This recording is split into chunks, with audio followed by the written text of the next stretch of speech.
এখন আমার রাসূল সাল্লাল্লাহু আলাইহি ওয়াসাল্লামকে আল্লাহ তাআলা অফার দিয়েছেন এবং রাসূল বলেন যে আমি সেই অফারটা জমা রাখছি, আমি দুনিয়াতে কিছু চাই নাই। কাল কিয়ামতের ময়দানে আমার উম্মত যেন জাহান্নামে না যায়, আমি সুপারিশ করি আমার উম্মতকে জান্নাতে নিয়ে যাব। তাহলে যিনি এরকম। আবার আল্লাহ তাআলা বলছেন ওয়ালা সাউফা ইউতিকা রাব্বুকা ফাতারদা, আল্লাহ আপনাকে এমন দেওয়া দিবে আপনি খুশি হয়ে যাবেন। আর রাসূল বলেন আল্লাহ আমারে খুশি করতে পারবেন না আপনি যদি আমার একজন উম্মত দোজখে থাকে, আমি আমার উম্মত সবকে জান্নাতে পৌঁছানোর আগে আমি খুশি হব না। যিনি এমন দয়ার নবী উনি কাল কিয়ামতের ময়দানে কিছু কিছু লোকের ব্যাপারে ফেরেশতাকে বলবে যে না এরা ধাক্কায় পার করে, অথচ সেও উম্মতের দাবিদার। কেন? কারণ এ সব চেঞ্জ করে ফেলছে, এর কোনো নীতি ছিল না। এই জন্য এখানে যারা আছেন বিভিন্ন দলের সমর্থক লোক আছেন, কিন্তু এইসব বিষয়ে যে আমি আমার আল্লাহর দিকে চেয়ে থাকি, আমি আমার মুসলমান ভাইয়ের পক্ষে, আমি সারা দুনিয়ার মুসলিম উম্মার পক্ষে দল করে, ঠিক আছে। আমি একবার গেছিলাম একখানে, সেই কয় যে আমি দল করে কিন্তু দলের সে আমার আল্লাহ বড়। আমার তার কথাটা খুব ভালো লাগছে, দল করে কিন্তু আল্লাহর বিরুদ্ধে কথা বলতে পারবো না, আমি কোরআন হাদিসের বিরুদ্ধে বলতে পারবো না। এই জন্য দল যেটাই করেন, আমার মুসলমান ভাই এই দেশে মরবে বা মুসলিম আর হিন্দুর মধ্যে দাঙ্গা লাগাই দিয়ে এই দেশের ক্ষমতা অন্যদের কাছে চলে যাবে, অন্যদের কর্তৃত্ব চলবে, এইটা আমরা কখনো বরদাস্ত করবো না। কি বলেন? ঠিক আছে না? এতটুকু বুঝ যদি না থাকে, আমার আল্লাহ বলতেছেন ওমাইয়া তাওয়াল্লাহু মিনকুম ফাইন্নাহু মিনহুম, তাইলে তুমি মনে করতেছো ক্ষমতার জন্য তাদের সাথে খাতিল করো, কিন্তু তলে তলে যে তোমারে ওই দলের তালিকায় ফেরেশতারা নামটা লিখে দিবে তোমার তো খবর নেই। ছাড়া ছোট্ট একটা গজলও বলে, এরপরে বলে ওগো আল্লাহ শকর তোমার আমাকে যে মুসলিম করেছে, সবচেয়ে বড় নেয়ামত ইসলামের নেয়ামত। কারণ সামান্য ঈমানও আছে তো জান্নাতের মালিক হয়ে যাবে। আর ঈমান থাকার কারণে আমার সরাসরি আল্লাহর সঙ্গে যোগাযোগ আর শাজিমের সঙ্গে যোগাযোগ। আমি দোয়া করলে আমার আল্লাহ শুনে, আমার দোয়া আমার আল্লাহ কবুল করে। রাসূল সাল্লাল্লাহু আলাইহি সাল্লাম এই উম্মতকে সারা দুনিয়ার কালো আর সাদা, ইংরেজি, ফার্সি, আরবি সকল ভাষার মানুষকে এক করে গেছেন এবং বলে গেছেন যে সারা দুনিয়ার মুসলমান এক, যে ভাষারে হোক আল্লাহ তাআলার কাছে সবাই সমান। পার্থক্য শুধু তাকওয়ার ভিত্তিতে, যিনি যত বড় মুত্তাকি, যিনি আল্লাহ তাআলার আহকাম যত বেশি মানেন, যার দিলের মধ্যে ইখলাস যত বেশি, আল্লাহ তাআলার কাছে দাম তার তত বেশি। কোনো ভাষার কারণে, কোনো রঙের কারণে, ভৌগোলিক সীমারেখার কারণে কারো কোনো মর্যাদার পার্থক্য নেই। যেন সারা দুনিয়ার মুসলমান যে যেখানে থাকুক সবাই একে অপরকে আপন মনে করবে। রাসূল সাল্লাল্লাহু আলাইহি ওয়াসাল্লাম বলেন মুসলমানদের উদাহরণ হইল কামাসালিল জাসাদিল ওয়াহিদ, একই শরীরের মতো। আমার শরীরের যে কোনো এক জায়গায় ব্যথা হইলে বাকি অঙ্গগুলো এ কথা বলে না যে পায়ের ব্যথা আমার কী হয়েছে, আমার সারা শরীর এটার জন্য পেরেশান, সারা শরীর ব্যথা, অথচ ব্যথা হইল আমার পায়ে, ব্যথা হইল আমার চোখে, ব্যথা হইল আমার কানে, কিন্তু সমস্ত শরীর পেরেশান। এই জন্য মুসলমান যে যেখানে থাকুক তার ব্যথায় আমাদেরকে ব্যথিত হওয়া দরকার। ব্যথিত না হইলে বোঝা গেছে আসলে আমাদেরই মানে দুর্বলতা আছে। সারা দুনিয়ার মুসলমানদের বর্তমানে কী অবস্থা চলতেছে তা আমাদের যেন কোনো খবরও নাই। এই যে মুতার যুদ্ধ, যেটা যেখানে মানে রাসূল সাল্লাল্লাহু আলাইহি ওয়াসাল্লাম বলছেন যে অমুক শহীদ হইলে অমুকের পরে অমুক, অমুকের পরে অমুক, হযরতে জাফর, ওনার পরে আব্দুল্লাহ ইবনে রাওয়াহা, ওনার পরে অমুক, নাম বলে দিয়েছেন। এনারা নিশ্চিত জানতেন যে গেলে শহীদ হয়ে যাবেন। ওই জেহাদটার কারণ ছিল রাসূল সাল্লাল্লাহু আলাইহি ওয়াসাল্লামের একজন দূত, ওখানে একজন দূত পাঠিয়েছিলেন। ওরা ওই দূতকে রাসূল সাল্লাল্লাহু আলাইহি ওয়াসাল্লামের ওই কী বলেন যে বার্তাবাহক, একে হত্যা করছে। এই জন্য রাসূল সাল্লাল্লাহু আলাইহি ওয়াসাল্লাম সাহাবায়ে কেরামের এক বিশাল জামাত পাঠিয়ে দিয়েছেন ওইটার প্রতিশোধ নেওয়ার জন্য। এটা বলেন না যে একজন মারা গেছে কী হয়েছে, মরে গেছে কী হয়েছে। খলিফা মুতাসিম বিল্লাহ যখন আব্বাসী খলিফা তখন আমুরিয়া, এটা আফ্রিকার ইউরোপের কাছাকাছি একটা জায়গা, মুসলিম দেশের সীমানা, ওখানে ইউরোপিয়ানরা আক্রমণ করছে। ওখানে কিছু মুসলমান সৈনিক বা সাধারণ পাবলিককে ওরা ধরে নিয়ে গেছে। এর মধ্যে একজন মহিলা, ওকেও ধরে নিয়ে গেছে। ওই মহিলা যখন ওরা নিয়ে যাচ্ছিল, তখন মহিলাটা চিৎকার দিয়ে উঠছে, ওয়া মুতাসিমা, ও মুতাসিম বিল্লাহ, তুমি কোথায়? তো ওই যুদ্ধের পরে বা মাঝখানে কেউ এসে মুতাসিম বিল্লাহ তখন রাজ দরবারে সিংহাসনে বসা, এই অবস্থায় একজনে বলল যে এই ঘটনাটা এইভাবে বলতেছিল যে এই হয়েছে আমাদের এই যুদ্ধের ঘটনা, আর একজন মহিলাকে এইভাবে ধরে নিয়ে গেছে, আর মহিলা ওয়া মুতাসিমা বলে চিৎকার দিয়ে উঠছে। বলার সঙ্গে সঙ্গে খলিফা সহ্য করতে পারেন, মানে ও রাজ দরবারে থেকে লাফিয়ে উঠছে, আর লাফিয়ে উঠে বলতেছে আন্নাফির আন্নাফির, এই যে যেখানে আসো বের হও। এবং ওই যুদ্ধের নেতৃত্ব দিয়েছেন মুতাসিম বিল্লাহ স্বয়ং নিজে। উনি সেনাবাহিনী পাঠান নাই, সেনাবাহিনী তো সাথে আছেই, নিজে নেতৃত্ব দিয়েছেন যে একজন মুসলমান মহিলাকে তারা এভাবে নিয়ে গেছে, সে কি আমাকে ডাকছে। এই যে মোহাম্মদ বিন কাসেম সিন্ধু বিজয় করলেন, যে রাজা দাহির, এরা যেটা লুট করছে যে জাহাজটা, তো ওই জাহাজের মধ্যে কিছু মহিলা ছিল, তো ও মহিলা নিয়ে গেছে। এই জন্য ওরা খবর পাইয়া তখনকার যারা ক্ষমতাশীল ছিল বরদাস্ত করতে পারে নাই, প্রতিশোধ নেওয়ার জন্য ভারতের সেনাবাহিনী পাঠাইছে, আর এই উসিলে আল্লাহ তাআলা ভারতবর্ষে ইসলাম পুষিয়ে দিয়েছে। এই জন্য দুনিয়ার মুসলমান যে যেখানে থাকুক, তার দুঃখে আমাদের দুঃখী হওয়া, এটাই হলো ঈমানের দাবি। আর যদি আমি দুঃখিত না হয়, আমার মনের মধ্যে কোনো হয়েছে তো হয়েছে, আমার কি হয়েছে, তো আমার কি হয়েছে, আমার তো হবে কদিন পর, আমার যে হবে তখন আমি কি করব। এই জন্য ঈমানের দাবি হইল সারা দুনিয়ার মুসলমান আমরা ঐক্যবদ্ধ থাকব। আমাদের ঐক্যের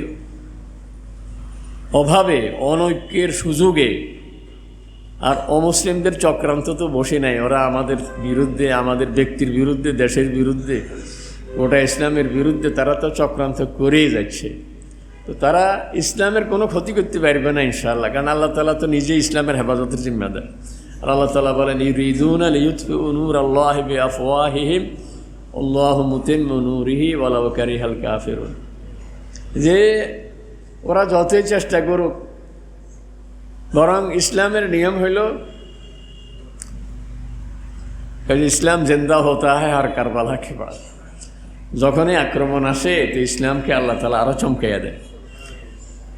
একটা পাখি আছে নাকি, ওটা পাখিটার নাম হায়াতুল হায়ওয়ান, আল্লামা দামির রহমাতুল্লাহ, উনি প্রাণীর ইতিহাস বা জীবনের কাহিনী লিখছেন, বিশাল এক আরবি বই, এটা বাংলা হয়ে গেছে মনে হয়। তো ওখানে লিখছেন যে একটা পাখি আছে, পাখি ডাক দিতে দিতে দিতে তার বাসায় আগুন ধরে যায়, আগুন ধরে গেলে ওখানে তার বাচ্চাটা পড়ে। এই যে তাতাররা মুঘল খেলাফতে আব্বাসিয়া পুরো ধ্বংস করে দিল, লক্ষ লক্ষ মুসলমান জবাই করে দিল, এবং বাইতুল হিকমা যেটা বিশাল সংগ্রহ ছিল জ্ঞান বিজ্ঞানের এলেমের, সে বাগদাদের সেই লাইব্রেরি, যার মানে বইয়ের কারণে বাগদাদের নদীর স্রোত বন্ধ হয়ে গেছে, এত সব করল যে তাতারিরা, এত মুসলমান মারার পরে সে তাতার বংশ থেকেই মুঘল সৃষ্টি, এই মুসলমান শাসকদের সৃষ্টি। মুসলমান মারতে মারতে একসময় তারা নিজেরাই শেষ মুসলমান হয়ে গেছে, ওদের আওলাদেরা শেষ মুসলমান হয়ে গেছে। এই জন্য ইসলামের কিছু করতে পারবে না, কিন্তু আল্লাহ তাআলা চেয়ে আছেন দেখি আমাদের অবস্থাটা কি। এই জন্য আমরা বাংলাদেশ এমন এক জায়গায় আছি, মানে সারা দুনিয়ার মুসলিম দেশগুলি থেকে আমরা একটু বিচ্ছিন্ন। এখন যদি আমরা ঐক্যবদ্ধ না থাকি, আমরা যদি আল্লাহর সাথে সরাসরি যোগাযোগ না রাখি, তো আমাদের তো এখানে টিকে থাকাই মুশকিল হবে। এই জন্য আমাদের যোগাযোগ থাকবে সরাসরি আল্লাহ তাআলার সাথে। ইন্নামা ওয়ালিয়্যুকুমুল্লাহু ওয়া রাসূলুহু, আল্লাহ তাআলা বলেন তোমাদের বন্ধু হবে আল্লাহ, আল্লাহ রাসূল আর ঈমানদাররা। আমি সকল ঈমানদারদেরকে এক মনে করব, ওদেরকে বন্ধু মনে করব। আল্লাহ আল্লাহ রাসূলের সাথে আমার যোগাযোগ থাকবে। এর জন্য আল্লাহ তাআলা বিভিন্ন আমলের কথা বলে দিয়েছেন। আমি আল্লাহকে ভালোবাসি কিন্তু আমলে দুর্বলতা। তো বাংলাদেশে মুসলমানদের একটা জিনিস আছে, আমল খারাপ হইলে কী ভিতরে ইমানি চেতনা আল্লাহর রহমতে এখনও আছে। ইমানের বিরুদ্ধে কিছু বললে, আল্লাহর বিরুদ্ধে কেউ বললে মাশাআল্লাহ মুসলমান সহ্য করতে পারে না। আল্লাহ তাআলা এই উসিলে আমাদেরকে ফার করে দেখ, নাজাত দিয়ে দেখ। আমি 65 সনে, তখন আমি ক্লাস 5 বা 6 পড়ি আর কি, মাদ্রাসাতে দাহম বা নহমে পড়ি। 65 সনে, তখন তো দেশ স্বাধীনই হয়নি, তখন তো এই পাকিস্তান ওই পাকিস্তান মিলে একই দেশ ছিল। তো আমার মনে আছে তখন রাত্রে আইয়ুব খানের একটা বক্তৃতা, কারণ ইন্ডিয়ায় বলছে যে আগামীকালকে ইন্ডিয়ার বাহিনী লাহোরে গিয়ে নাস্তা করবে, কারণ ওদের এত ট্যাঙ্ক, পাকিস্তানের কাছে কোনো ট্যাঙ্কই তেমন নাই। তো ওরা বলছে লাহোর গিয়ে নাস্তা করবে। এখন এটার মোকাবেলা কী দিয়ে করবে? এবং সকালবেলায় 600 ট্যাঙ্ক নিয়ে আক্রমণ করার তারা প্ল্যান বানিয়ে ফেলছে। 600 ট্যাঙ্ক নিয়ে ঢুকবে। এর মোকাবেলা পাকিস্তানে হয়তো 50-60টা ট্যাঙ্ক আছে, এটা তো কিছুই না। রাত্রে আইয়ুব খান একটা বক্তৃতা দিছে। আইয়ুব খানকে পছন্দ করি না, ইয়াহিয়া খানকে পছন্দ করি না, কিন্তু ওই আমার কথাটা শুনে দিছি আর কি। ও বক্তৃতার মধ্যে বলছিল যে ইন্ডিয়া জানে না কার সাথে লড়াই, এমন এক কওমের গায়ে হাত দেওয়ার চিন্তা করছে যাদের অন্তরে আছে লা ইলাহা। মানে আমার মনে হয়, আমি তো তখন ছোটো ছিলাম, কিন্তু এরকম একটা জজবা মানে সবার মধ্যে চলে আসছে, রে আমরা লা ইলাহা। তখন আর দল টল চিন্তা করে না, আমরা তখন ছোট্ট, এই যে টুমসর থেকে লক্ষ্মীপুরে মিছিল নিয়ে আসছি, ছোট্ট মিছিল উর্দুতে, বুঝলেন? ওই যে একজনের উর্দুতে বলে লড়কে লেঙ্গে, মানে যুদ্ধ করে দখল করব। তো আমরা ছোট্ট, তো আমরা বলতাম কাশ্মীর, লড়কে লেঙ্গে কাশ্মীর, যুদ্ধ করে দখল করব কাশ্মীর। এই মাত্র 17 দিন না 15 দিনের যুদ্ধে নাকানি সুবানি খায়া ইন্ডিয়া সব গুটিয়ে পালাইছে। ইমানি জজবাই লড়ছে মুসলমান 15 দিনের যুদ্ধে। তখন এমন কথাও আসছে যে ওরা মানে ইন্ডিয়াতে তখন অনেক মসজিদ রাতারাতি তৈরি হয়ে গেছে। কেন? কারণ উপর থেকে বোমা পড়ে, মসজিদের মিনারা দেখলে আর বোমা ফেলে না। তো ওরা আত্মরক্ষার জন্য মসজিদ, আর্টিফিশিয়াল মসজিদ হোক আর বাস্তব মসজিদ হোক, মসজিদ বানায় ফেলছে ভয়ে। অবশ্য এদের সামরিক সৈন্যের সংখ্যা ওদের চেয়ে খুব কম, কিন্তু ইমানি বলে লড়ছে। এই জন্য আমাদের ইমানি বলে বলিয়ান হইতে হবে। আমরা বাংলাদেশের 16 কোটি মানুষ বা 18 কোটি মানুষ, সংখ্যায় আমরা কেবল কম নই, আমাদের যুবকদের সংখ্যা কেবল কম নয়, কিন্তু এখন আমাদেরকে এত দুর্বল মনে করে, মনে হয় যেন আমরা কিছু না। আপনারা তো আমার চেয়ে ভালো জানতেছেন কি ঘটতেছে দেশ। আসলে আল্লাহ তাআলা কোরআনে ফাঁকে খুব সতর্ক করছেন, তোমরা মুসলমান হয়ে হিন্দুদের সাথে হাত মিলাও কী করি। লা ইয়াত্তাখিযুল মুমিনুনাল কাফিরিনা আউলিয়া মিন দুনিল মুমিনিন। মোমেন এক হয়ে থাকবে। মোমেন কীভাবে কাফেরের সাথে হাত মিলায়? ওমাই ইয়াতাওয়াল্লাহুম মিনকুম ফাইন্নাহু মিনহুম। তুমি জানো না, তুমি যে তাদের সাথে হাত মিলাও, কিয়ামতের ময়দানে তুমি ওই কাতারে উঠবে, তুমি ওই দলের মানুষ। এখন এই সাহস কি কেমনে করে? আমাদের দেশে এই জাতীয় অঘটন ঘটায় কীভাবে? ওই যে গাছ কাটে কুড়াইলে, গাছে কয় যে এর তুই কাটস কা আমারে, কয় যে দেখো না ফিসে কে আছে। কুড়াইলের নাকটা কিসের? গাছের নয়নি, কাঠের নয়নি। কয় যে আমি কি কাটতে পারিনি, তোর এই গাছের যে অংশ টুকরা আমার সাথে আছে, এই কারণে না কাটি। এই জন্য সাহস পাতে এখানে। আর ওরা চাইতেছে যে আমাদের দেশকে অস্থিতিশীল করে রাখতে, সবসময় একটা বিশৃঙ্খলা লাগায় রাখতে, আমরা তাদের কাছে মুখাপেক্ষি থাকতে। এই জন্য আমরা খুব সতর্ক থাকব, যেই হই যেই দলে করি। আমি আমার কোনো মুসলমানের ভাইয়ের ব্যথায় ব্যতীত হোক, সে আমার মুসলমান ভাই, আমার হোক না সে আমার ভাই যত দোষে করুক, আমার 5 ভাই, আমরা 7 ভাই, আমরা 3 ভাই, কিন্তু অন্য কেউ আক্রমণ করলে আমি যদি চুপ করে থাকি, এতে মায়ের খাক, আমার কী হয়েছে? কদিন পরে তো আমাকেও মারবে, ওরা তো আস্তে আস্তে সব শেষ করে দিবে। এই জন্য আল্লাহ তাআলা আমাদের সকলকে সহি বুঝ দান করুক। আল্লাহ তাআলা কোরআনে পাকে খুব সতর্ক করছেন যে ওয়াতারাল্লাযীনা ফী কুলূবিহিম মারাদুন ইয়াতাওয়াল্লাউনাহুম, যাদের অন্তরে মুনাফিকি আছে ওরা ওদেরকে বন্ধু বানায়, ঈমানদার ওদেরকে কখনো বন্ধু বানাইতে পারে না। লা ইয়াত্তাখিযুল মুমিনুনাল কাফিরিনা আউলিয়া মিন দুনিল মুমিনিন। এরপর আরও জায়গাতে আল্লাহ তাআলা বলে দিয়েছেন যে লা ইয়ানহাকুমুল্লাহু আনিল্লাযীনা লাম ইউকাতিলুকুম ওয়া লাম ইউখরিজুকুম মিন দিয়ারিকুম আন তাওয়াল্লাউহুম। তবে এখানে গড়ে সবার উপরে আমি আক্রমণ করব, অনেককে মেরে ফেলব, এটা আবার আল্লাহ তাআলা নিষেধ করছেন। যে তোমার বিরুদ্ধে কিছু করে না, যে তোমাকে ঘর থেকে বের করে না, তোমার বিরুদ্ধে অস্ত্র ধরে না, তাদের সাথে তুমি সম্পর্ক ঠিক রাখো। ইন্নামা ইয়ানহাকুমুল্লাহু আনিল্লাযীনা কাতালুকুম ফিদ-দীন ওয়া আখরাজুকুম মিন দিয়ারিহিম ওয়া যাহারু আলা ইখরাজিকুম আন তাওয়াল্লাউহুম। কিন্তু যারা দ্বীনের কারণে, ঈমান ইসলামের কারণে তোমার বিরুদ্ধে যারা অস্ত্র ধরে, তোমাকে হত্যা করতে আসে, তোমাকে ঘর বাড়ি থেকে বের করার চেষ্টা করে, এবং এই যারা তোমার শত্রু তাদের সাহায্য করে, আল্লাহ তাআলা বলেন এদের সাথে কোনো রকম খাতিল তুমি রাখবে না।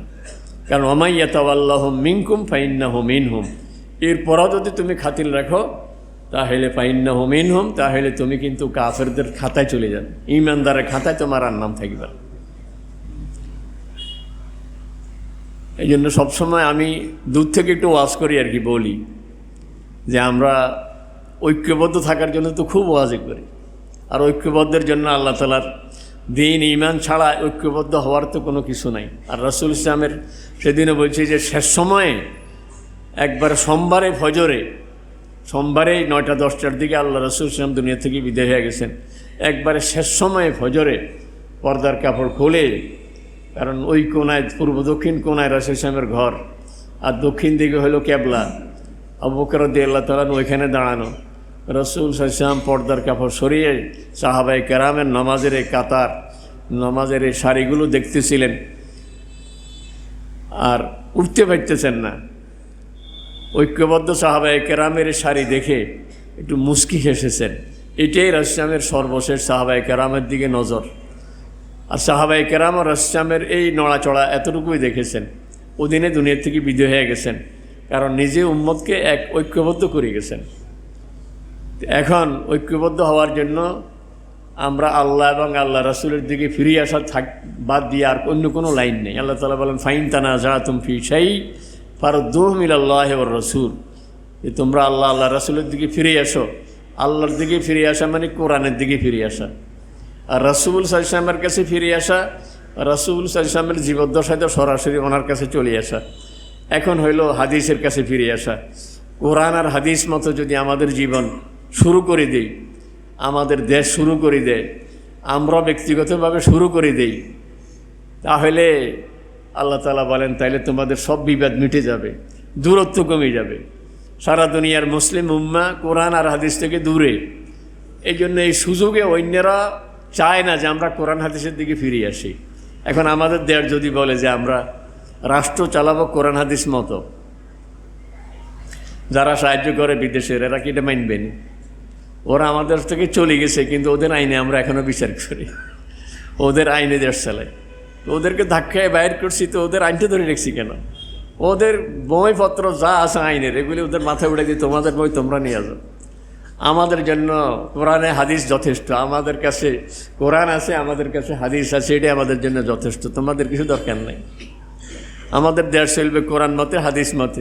বাকি যে সমস্ত মাসালা নিত্য নতুন বলে সরাসরি কোরআন থেকে আমি বের করতে পারি না, তো আগেকার ওলামায়ে কেরাম যে রায় দিয়ে গেছেন, ইমাম আবু হানিফা রহমতুল্লাহ ছাত্র, আব্বাসী যুগে উনি বিচারক ছিলেন, ইমাম আবু ইউসুফ রহমতুল্লাহ।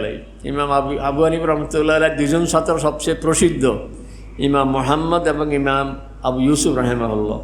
ইমাম আবু ইউসুফ রহমতুল্লাহ উনি চিফ জাস্টিস ছিলেন। ওনার বিচারের এই বইগুলো আমালি আবু ইউসুফ রহমতুল্লাহের ওই রায়গুলো 400 ভলিউমে এই বইগুলি আছে, 400 ভলিউম, সব ওনার বিচার।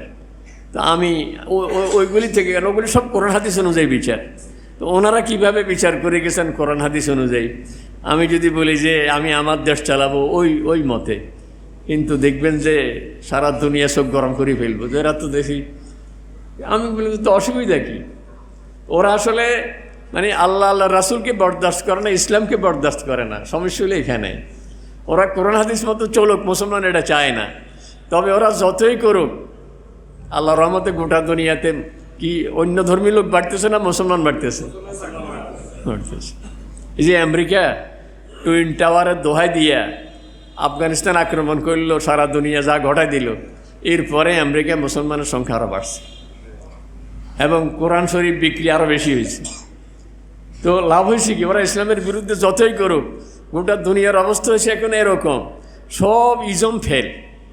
কারণ ওরা একসময় পুঁজিবাদ, একসময় সমাজতন্ত্র, একসময় ওই তন্ত্র ওই তন্ত্রর নাম দিয়ে বহু তন্ত্র বের করছে। নতুন কোনো তন্ত্র আর ইদানিং আবিষ্কার করে না। এখন বলে না যে এখন চীনে, আগে চীনের মাওসেতুং একটা, রাশিয়ার একজনে একটা, আমেরিকার একজনে একটা বের করছে, সব ইজম ফেল খেয়ে গেছে। এখন গোটা দুনিয়া বুঝছে যে ইসলাম ছাড়া শান্তির আর কোনো জায়গা নাই। এখন সারা দুনিয়ার মানুষ, এটাকে এক লেখক উদাহরণ দিচ্ছেন এরকম, মানুষ সব দৌড়ে এসে গাছের ছায়ায় বসছে, আর আরামের কোথাও জায়গা পায় নাই তারা খুঁজি। এখন ওরাই জায়গায় থাকতে দিবে না, যে এখানে আরামে বসতে হলে তো আরও লোক জড়ো হয়ে যাবে, শেষ পর্যন্ত তো আমাদের কর্তৃত্ব চলে যাবে। তো এই জন্য ওরা চায় না মানুষ ইসলামের দিকে ঝুঁকুক। এই জন্য ইসলামের বিরুদ্ধে তারা লাগাইছে যে ইসলাম হলো জঙ্গিবাদ, এবং ইসলাম কোনোদিন জঙ্গিবাদ ইসলাম করে না। আমাদের চট্টগ্রামে যে ঘটনা ঘটছে, এটা কি আমরা কোনো অমুসলিমকে মারছি না হেরা মারছে মুসলমান? দেখেন এখন সূত্রপাত কোনখান থেকে, কয়দিন পরে দেখবেন যে ইতিহাস লেখা হয়ে যাবে আরেক রকম, যে মুসলমানরা এই করে সেই করে, কিন্তু ঘটনার সূত্রপাত তো তারাই ঘটায়। এই জন্য ওরা চায় যে এখন বাংলাদেশে একটা রাষ্ট্র, বাংলাদেশকে এখন তারা দেখাতে চায়। দেখবেন যে মানে তারা প্ল্যান করিয়াছে যে এখন দাঙ্গা লাগাই দিবে। 46 সনে দেশ স্বাধীন হওয়ার আগে, পাকিস্তান হওয়ার আগে দিয়ে 46 সনে আমাদের দেশে বহু হিন্দু মুসলিম কাটাকাটি হয়েছে। এটা আমার নিজেরই জন্মের আগে, আপনাদের মনে সবের জন্মের আগে। ওই সময় তো কেউ ছিলাম না আমরা। 46 সনে, সেই 47 সনে পাকিস্তান হয়েছে, এর আগে আমার আব্বা ওই 46 সনে দেওবন্দ পড়তে গেছেন। আব্বা ট্রেনে ছিলেন, আমার আব্বা যে বগিতে, ওই বগিতে ওরা উঠে নাই, কিন্তু এর আগের বগিতে কয়েক সব মুসলমান কাটি ফেলছে। মানে আমরা শুনছি আর কি পরে, আল্লাহ আমার আব্বাকে বাঁচাইছেন। হ্যাঁ, আমার আব্বাকেও সেদিন জবাই করে দিয়েছি। আবার আমাদের এদিকে রামগঞ্জ সহ কিছু কিছু এলাকায় আবার বহু হিন্দুকেও কাটি ফেলছে, যেখানে যে যারে পাইছে কাটি ফেলছে। একটু দাঙ্গা ছিল তখন, এটারে ওই ছোটোবেলা আমরা শুনতাম হিন্দু মুসলিম রাইট হয়েছে, দাঙ্গা হয়েছে। এরকম একটা দাঙ্গা বাংলাদেশে লাগানোর একটা চক্রান্ত চলতেছে। কিন্তু ম্যাচের কাঠি খুব ছোট, এটার আগুন অল্প কদ্দুর, কিন্তু একসময় তো বিশাল ঘর জ্বলে যায়, বিশাল কী বলে খড়ের পাড়া, যেটা এটা জ্বলে যায়। এই জন্য চট্টগ্রামের ঘটনাটা একটা ঘটনা মাত্র, কিন্তু ওরা তো এই ঘটনায় থেমে থাকবে না। ওদের বিরাট প্ল্যান এই দেশে একটা কিছু ঘটানোর। আর একদল তো যারা ক্ষমতা হারাইছে, ওরাও চায় যে এরকম কিছু ঘটায় এই দেশে আবার ক্ষমতা ফিরিয়ে আসতে। ওরা ইন্ডিয়াকে রাজি রাখার জন্য এই দেশে যা অপরাধ করছে, ওটা কেমনে ওদের বিবেকে দিছে। কত আলেম ওলামা একবারে নিরপরাধ ফাঁসি দিয়ে দিছে। আমরা সাইদি রহমতুল্লাহ, ওনার মৃত্যু কি আপনারা স্বাভাবিক মনে করেন? এটা কি সুন্দর নামতেছে গাড়ি থেকে, তখনও বলতেছে আমার কোনো অসুবিধা নেই। এটা হঠাৎ করে এলো, এইভাবে চলে গেল। বিচার তো কিয়ামতের ময়দানে হবে, দুনিয়াতে যদি এগুলি প্রকাশ পায় হবে। এগুলি নিশ্চয় একটা দেশকে মানে খুশি করার জন্য, নিজেদের ক্ষমতা টিকিয়ে রাখার জন্য হয়ে গেছে। এখন আমি আমার ক্ষমতার জন্য দেশ শেষ করে দিব, আমি দেশের এভাবে মুসলিম আর হিন্দু দাঙ্গা লাগাই দিব, না আমার ঈমান কোথায়? আমি বলবো যে না, আমার ক্ষমতা দরকার নাই, আমার আল্লাহ আমার দিকে চেয়ে আছে যে আমি কী করি, আমি মুসলমান। এই জন্য এখানে যারা আছেন বিভিন্ন দলের সমর্থক লোক আছেন, কিন্তু এইসব বিষয়ে যে আমি আমার আল্লাহর দিকে চেয়ে থাকবো, যে আল্লাহ আমি আমার মুসলমান ভাইয়ের পক্ষে, আমি সারা দুনিয়ার মুসলিম উম্মার পক্ষে দল করে। ঠিক আছে, আমি একবার গেছিলাম একখানে, সেই কয় যে আমি দল করে, কিন্তু দলের চেয়ে আমার আল্লাহ বড়। আমার তার কথাটা খুব ভালো লাগছে। দল করে কিন্তু আল্লাহর বিরুদ্ধে কথা বলতে পারবো না, আমি কোরআন হাদিসের বিরুদ্ধে বলতে পারবো না। এই জন্য দল যেটাই করেন, আমার মুসলমান ভাই এই দেশে মরবে, বা মুসলিম আর হিন্দুর মধ্যে দাঙ্গা লাগাই দেয়, এই দেশের ক্ষমতা অন্যদের কাছে চলে যাবে, অন্যদের কর্তৃত্ব চলবে, এইটা আমরা কখনো বরদাস্ত করবো না। কি বলেন? ঠিক আছে না? এতটুকু বুঝ যদি না থাকে, আমার আল্লাহ বলতেছেন ওমাইয়া তাওয়াল্লাহু মিনকুম ফাইন্নাহু মিনহুম। তাইলে তুমি মনে করতেছো ক্ষমতার জন্য তাদের সাথে খাতিল করো, কিন্তু তলে তলে যে তোমারে ওই দলের তালিকায় ফেরেশতারা নামটা লিখে দিবে, তোমার তো খবর নেই। কিয়ামতের ময়দানে আল্লাহ তাআলার তরফ থেকে ঘোষণা হবে ওয়ামতাজুল ইয়াওমা আইয়ুহাল মুজরিম। আজকে আর একসাথে থাকার সুযোগ নেই, এখন তো দোকানদারি একসাথে, বাসা বাড়ি একসাথে, মসজিদও হয়তো একসাথে, কিন্তু সেদিন আল্লাহর তরফ থেকে ঘোষণা হয়ে যাবে ওমতাজুল ইয়াওমা আইয়ুহাল মুজরিমুন, আর আলাদা চিনে যাবে। ওদিন আমলের কারণে, গুনাহের কারণে প্রত্যেকের চেহারায় ওই যে ফায়াউমাইযিন লা ইউসালু আন যামবিহি ইনসুন ওয়ালা জান, আল্লাহ তাআলা জিজ্ঞাসা করা লাগবে না, প্রত্যেককে চিনে যাবে কে কে দোষী। ফায়ুখাযু বিন-নাওয়াসি ওয়াল আকদাম, তাদের কপালের চুল ধরে আর পা ধরেই ওদেরকে জাহান্নামের দিকে ছুঁড়ে ফেলা হবে, মারা হবে, নিক্ষেপ করা হবে। এই জন্য আমি যেন ওই কাতারে না যাই। এই জন্য হিসাব থাকবে যে আমি যতই হোক আমি আল্লাহকে মহব্বত করি, ঠিক আছে না? আমি আল্লাহ রাসূলকে মহব্বত করি, আমি আল্লাহর কোরআনকে মহব্বত করি, আমি ইমানদারদেরকে মহব্বত করি। আমি কি ইসলামের পক্ষে না ইসলামের বিরুদ্ধে? আমি কি মুসলমানের পক্ষে না মুসলমানের বিরুদ্ধে? আমি সবসময় মুসলমানের পক্ষে থাকব, আমি ইসলামের পক্ষে থাকব, আমি কোরআনের পক্ষে থাকব, আমি আল্লাহর রাসূলের পক্ষে থাকব, আমি আল্লাহর পক্ষে থাকব। কারণ কিয়ামতের ময়দানে কেউ কাজে আসবে না। দুনিয়াতে কাজে আসছেনি কেউ, যার যার মতো করে ফলাই গেছে, কেউ কারো কাজে আসে নাই। আর ওদিন তো অবস্থা হবে, দল তো দূরের কথা, আপন ভাই পরিচয় দিবে না। ইয়াউমা ইয়াফিরুল মাররু মিন আখিহি ওয়া উম্মিহি ওয়া আবিহি ওয়া সাহিবাতিহি ওয়া বানি, সব পালিয়ে যাবে, দল তো দূরের কথা। দুনিয়ার হায়াত কয়দিন? যে কোনো সময় মত ঘটে যেতে পারে। ইদানিং মানে খুব আশ্চর্য লাগে আমার কাছে। কালকে একজনে বলতেছে যে একটা 22 বছরের ছেলে মারা গেছে হঠাৎ। কেন, কী হয়েছে? হার্ট স্ট্রোক করছে। 22 বছরের ছেলে হার্ট স্ট্রোক করে মারা গেছে, কোনো রোগ নেই। এক মসজিদের ইমাম, আমার টুমসলমান সাহেব ছাত্র, ফরিদপুর বাড়ি, এই যে মসজিদের হাটে যে রোডের পাশে থাকে মসজিদে, ইমাম মুয়াজ্জিন, উপরের তলায় একজন, নিচতলায় একজন থাকে। রাতের বেলায় মরে রয়েছে, কোনো রোগ মানে সন্ধ্যার পরও বা এসার পরে দুজন একসাথে খাওয়া খাইছে, তার রোগ কি এটা কেউ বুঝতেই পারে নাই, ঘুমের মধ্যে মরে রয়েছে। এই জন্য হায়াত আর কয়দিন আমাদের। কিন্তু আমি যে এখন মনে করছি যে কয়দিন লাফাই টাফাই লই না, একটা সুযোগ সুবিধা সামনে ধরা যাবে, তাইলে আমার ওই সুযোগ সুবিধার আগে তো আমি দুনিয়ার থেকে শেষ। এই জন্য আমি সকল মুহূর্তে আমি চিন্তা করব যে আমার কোনো পদক্ষেপ এমন যেন না হয় যে আমার আল্লাহ আমার উপরে নারাজ হয়ে যায়। আমার রাসূল সাল্লাল্লাহু আলাইহি ওয়াসাল্লাম কিয়ামতের ময়দানে যেন এটা না বলে সোহকান সোহকা, আরে ফেরেশতাদেরকে বলবে এরা ধাক্কায় বার করে দাও, ধাক্কায় বার করে দাও। আল্লাহ রাসূল সাল্লাল্লাহু আলাইহি ওয়াসাল্লাম এত দয়ালু নবী, যিনি বিশেষ অফার উম্মতের জন্য রেখে দিয়েছেন। বলতেছেন যে সমস্ত নবীদেরকে আল্লাহ তাআলা মৃত্যুর আগে একটা বিশেষ অফার দিয়েছেন। মানে ইংরেজি বললে বুঝবেন ভালো, এই জন্য অফার বললে। যেমন মূসা আলাইহিস সালাম তিহ ময়দানে 40 বৎসর 6 লক্ষ বনি ইসরায়েলকে নিয়ে মৃত্যুর আগে দিয়া ফেরেশতা এসে বলছে যে আল্লাহ তাআলা বলছে যে আপনি কী চান, বিশেষ অফার। উনি বলছেন যে আমার কবরটা যেন বাইতুল মুকাদ্দাসের সাথে দেওয়া হয়, চলে যায়। ওনার ইন্তেকালের পরে ওনার কবর এখনও বাইতুল মুকাদ্দাসের পূর্ব পাশে। রাসূল সাল্লাল্লাহু আলাইহি ওয়াসাল্লাম হাদিসটা বলার সময় বলছেন, যদি আমি এখন বাইতুল মুকাদ্দাসের সামনে থাকতাম তো তোমাদেরকে কবরটা দেখাই দিতাম, এটা মূসা আলাইহিস সালামের কবর। হযরতে আনোয়ার শাহ কাশ্মীরি রহমতুল্লাহ আলাইহি ওই যে বুখারী শরীফের সরা লিখতে ফয়জুল বারীতে লিখছেন যে এখন বাইতুল মুকাদ্দাসের সামনে একটা কবরের চিহ্ন লাল দেয়ালে ঘেরাও করা আছে, মূসা আলাইহিস সালামের কবর বলি। তবে উনি বলেন এটা তুর্কি উসমানিয়াতের আমলে, তুর্কি শাসনের আমলে ওরা আন্দাজ করে এটা বানাইছে। তবে আমি 100% গ্যারান্টি দিতে পারবো না যে এটাই কবর। তবে আল্লাহ রাসূল সাল্লাল্লাহু আলাইহি ওয়াসাল্লাম যদি নিজের দেখা দিতে পারতেন তাহলে আমরা নিশ্চিত হইতাম এটা কবর। তাই বলতেছিলাম মূসা আলাইহিস সালাম মৃত্যুর আগে একটা অফার দেওয়া হয়েছে ওনাকে যে আপনি কী চান। তো উনি বলছেন যে আমার কবরটা যেন ওখানে নিয়ে দেওয়া হয়। তো ফেরেশতারা ওখানে নিয়ে গেছে। এখন আমার রাসূল সাল্লাল্লাহু আলাইহি ওয়াসাল্লামকেও আল্লাহ তাআলা অফার দিয়েছেন এবং রাসূল বলেন যে আমি সেই অফারটা জমা রাখছি, আমি দুনিয়াতে কিছু চাই নাই। কিয়ামতের ময়দানে আমার উম্মত যেন জাহান্নামে না যায়, আমি সুপারিশ করি আমার উম্মতকে জান্নাতে নিয়ে যাব। তাহলে যিনি এরকম। আবার আল্লাহ তাআলা বলছেন ওয়ালা সাউফা ইউতিকা রাব্বুকা ফাতারদা, আল্লাহ আপনাকে এমন দেওয়া দিবে আপনি খুশি হয়ে যাবেন। আর রাসূল বলেন আল্লাহ আমারে খুশি করতে পারবেন না আপনি যদি আমার একজন উম্মত দোজখে থাকে, আমি আমার উম্মত সবকে জান্নাতে পৌঁছানোর আগে আমি খুশি হব না। যিনি এমন দয়ার নবী উনি কাল কিয়ামতের ময়দানে কিছু কিছু লোকের ব্যাপারে ফেরেশতাকে বলবে যে না এরা ধাক্কায় পার করে দাও, অথচ সেও উম্মতের দাবিদার। কেন? কারণ এ সব চেঞ্জ করে ফেলছে, এর কোনো নীতিই ছিল না।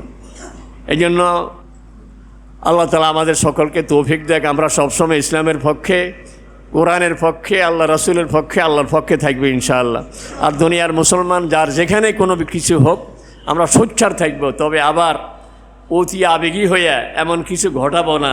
যারা প্ল্যান প্রোগ্রাম নিয়ে বসে আছে এই দেশের বিরুদ্ধে, ওরা চাইতেছে একটা কিছু ঘটলে আমরা ঢুকে যাব, ওদেরকে আবার এই সুযোগ করে দিব না। আমরা সুশৃঙ্খলভাবেই নিয়ম নৈতিকতার ভিতর দিয়েই আমরা করব। এই জন্য আজকেই সুন্নতের পরে ইনশাল্লাহ এখান থেকে একটা মিছিল বের হবে। আপনারা অনেকেই আসছেন মিছিলে যোগ দেওয়ার জন্য, আর যারা ওই মানসিকতায় আসেননি, আমরাও কদ্দুর শরীফ হয়ে আল্লাহকে দেখাবো। এখন দরকার মানে যুগ হলো মিডিয়ার যুগ, তাইলে যাবে যে লক্ষ্মীপুর থেকেও মানুষ মোটামুটি সাড়া দিয়েছে, সারা দুনিয়া থেকে মানুষ সাড়া দিয়েছে। এই জন্য আমরা ইনশাল্লাহ নামাজের পরে ওই মিছিলে থাকব, এবং আমরা এখান থেকে আমাদের সেই মনোভাব গোটা দুনিয়াকে জানাবো, আমার আল্লাহকেও জানাবো যে আল্লাহ আমরাও সেই মুসলমানের পক্ষে। আমার যে ভাই মাজলুম শহীদ হয়েছে, এরকম ঘটনা যেন বাংলাদেশে আর না ঘটে। ইচ্ছে করলে তো আমরা অনেক কিছু ঘটাই দিতে পারি, আমরা এই মসজিদ থেকে বের হয়ে আজকে ঘটাই দিতে পারি, কিন্তু আমরা ঘটাবো না। আমরা চাই যে মানে আমাদের দেশটা সুন্দর থাকুক, এবং আমার এই কথাগুলি হয়তো আমাদের অমুসলিম ভাইদের কাছেও যাবে, তাদের কাছেও আমরা অনুরোধ রাখবো তারাও যেন নিজেদেরকে নিজেরা নিয়ন্ত্রণ রাখে। ওদের মধ্যে এখন নতুন করেই, আগে ছিল নাকি ইসকন, আগে ছিল না এটা ইসকন। আপনাদেরকে বললে তো মানে কথা সব চলে যায়। আমার লক্ষ্মীপুরে একটা ছেলে, এক বাপের এক ছেলে, হিন্দু, আমার কাছে আসছে মুসলমান হওয়ার জন্য। এই রোগটাকে নাম সবাই চিনবেন, এত উপরে লেভেলের চলে আসছে। তা আমি চিন্তা করলাম যে আমি যদি ওরা মুসলমান বানাইয়া দিই, ও তো এক বাপের এক ছেলে, আমার বিরুদ্ধে পত্রপত্রিকায় লেখি, কোর্টে কেস টেস করি, আরও ক্ষমতা তো আগের আমলের ক্ষমতা তো কোনটা ঘটাইয়া দেয়। এই জন্য আমি ওরে বললাম কোর্টে যাইয়া তুমি আগে এফিডেভিট দিয়ে তারপরে আসিও। এই কদিন পরে ছেলেটা মারা গেছে। আমি পরে শুনছি মারি ফেলছে তাকে, অবশ্য এক বাপের এক ছেলে, যে মুসলমান হইতে চাইছে কেন, মারি ফেলছে। কারণ বাপে বা আত্মীয়স্বজন দেখলো যেহেতু মুসলমান হয়ে যাবে, আমাদের বংশ এর দিয়েই তো বংশ। তো এই হলো ইসকন। ওরা ওদের কেউ যদি মুসলমান হতে চায় তো ওকেও বরদাস্ত করে না। তো এরাই ইদানিং বাংলাদেশে উগ্রবাদী হিন্দু, এরা উগ্রবাদী হিন্দু। তো আমরা ওদের কাছে বলবো যে বাংলাদেশে উগ্রতা দেখাইতে গেলে দেশটা শেষ হয়ে যাবে, কিন্তু আপনারা এই দেশে টিকবেন না। এদেশের মুসলমান যদি আপনাদের সে 100 ভাগের 1 ভাগও উগ্র হয়, আপনাদের অস্তিত্ব থাকবে না। এই জন্য আমরা সেই উগ্রতা দেখাইতে চাই না। আমরা চাই এই দেশে আমাদের হিন্দুরা থাকুক, এবং আমাদের হিন্দু ভাইয়েরা যারা এই দেশে আছেন এরা একবারে জামাইয়ের আদরে আছে না। অবশ্য আপনি দেখেন গোটা সারা দুনিয়ার যেখানে মুসলিমরা সংখ্যালঘু, সে চীনে দেখেন, সেই চেচনিয়া বসনিয়ায় দেখেন, সেই ইন্ডিয়ায় দেখেন, কাশ্মীরের মুসলমানদের দোষটা কি? কোনো দোষে তো নাই, এরা শুধু দেশ স্বাধীন চায়। আর সবখানে স্বাধীনতা চাইলে কয় স্বাধীনতা কামি, আর এদের নাম দেয় বিচ্ছিন্নতা কামি। এরা সব বিচ্ছিন্নতা হয়ে গেল। এই জন্য আমরা চাই না যে আমাদের দেশে বিশৃঙ্খলা সৃষ্টি হোক, আমরা চাই সবাই সুন্দরভাবে দেশটাকে আগে আনি। আল্লাহ তাআলা আমাদের সকলকে তৌফিক দান করুক। এরা সুন্নত পড়েন, সুন্নত পড়ে না।